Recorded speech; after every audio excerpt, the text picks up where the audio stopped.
എല്ലാ മൊബൈൽ ഫോണുകളും ലാപ്ടോപ്പുകളും EMI സൗകര്യത്തോടെ നന്മ കമ്മ്യൂണിക്കേഷൻസിൽ. നന്മ കമ്മ്യൂണിക്കേഷൻസ്, കൊടുങ്ങല്ലൂർ.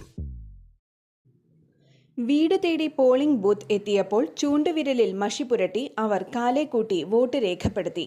ലോക്സഭാ തെരഞ്ഞെടുപ്പിന്റെ ഭാഗമായി ഭിന്നശേഷിക്കാരെയും 85 വയസ്സ് കഴിഞ്ഞവരെയും വീട്ടിലെത്തി വോട്ട് ചെയ്യിപ്പിക്കുന്ന നടപടിക്ക് തുടക്കമായി. പ്രിസൈഡിംഗ് ഓഫീസർ ഉൾപ്പെടെയുള്ള 6 അംഗ സംഘമാണ് വീട്ടിലെത്തി വോട്ട് ചെയ്യിപ്പിക്കുന്നത്. പോളിംഗ് ബൂത്തിലേതിന് തുല്യമായ നടപടിക്രമങ്ങൾ പൂർത്തീകരിച്ചാണ് വോട്ടിംഗ് നടത്തുക. കൊടുങ്ങല്ലൂർ നിയോജക മണ്ഡലത്തിൽ 8 സ്ക്വാഡും കയ്പമംഗലത്ത് 11 സ്ക്വാഡുമാണ് രംഗത്തുള്ളത്. നേരത്തെ അപേക്ഷ നൽകിയ അർഹരായവർക്കാണ് വീട്ടിൽ വെച്ച് വോട്ട് ചെയ്യാൻ അവസരം ലഭിക്കുന്നത്.